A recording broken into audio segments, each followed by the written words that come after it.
Inatasan din po si Congressman Barzaga na burahin yung lahat po ng kanyang social media post na sakop nitong ethics complaint. Ano po ang mangyayari kung hindi siya sumunod? May additional sanctions po ba yon, Kong Abalos? Ayon po sa aming committee report, maaaring magkaroon ng additional sanctions.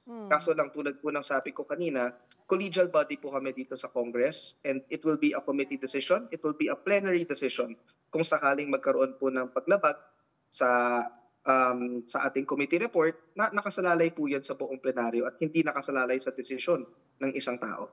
So ibig po bang sabihin din, may follow-up investigation pa kung hindi nga siya mag-comply? At may binabantayan po ba tayong timeline kung kailan dapat ito ma-delete? Nakalagay po sa ating committee report na meron po siyang 24 oras mula kahapon na tanggalin po ang mga 24 social media posts na nabanggit sa kanyang ethics complaint. And if he doesn't do that, ay magdedesisyon ulit, maghaharap-harap ulit ang Ethics Committee kung ano yung magiging sunod na hakbang. Ganun po ba yun? Yes, maaari po, opo. Handa raw po si Kong Barzaga sa mas mabigat pang sanctions. Yan po ang sabi niya. Ang sabi pa niya, to quote him, "I'm ready to face even imprisonment or assassination. If Marcos wants to silence me, then the surest way to do it is to do the same thing that his father did to Ninoy Aquino." Ano po ang reaksyon niyo sa ganitong kabigat na pahayag niya? Sa akin po, dissent, opposition, criticism, it's an essential part of every democracy. Napakahalaga po.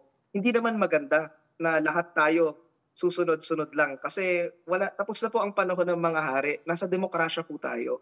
Kaso lang kailangan po natin tandaan na ang freedom of expression hindi po yan absolute at kung isa ka pong mambabatas o halal na opisyal, may responsibilidad ka rin pong sundan ang code of conduct po. Yun ang napakahalaga.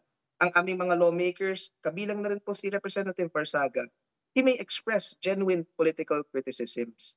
But yung kakalagahan po ng ethics complaint na na-file, kailangan i-define po natin.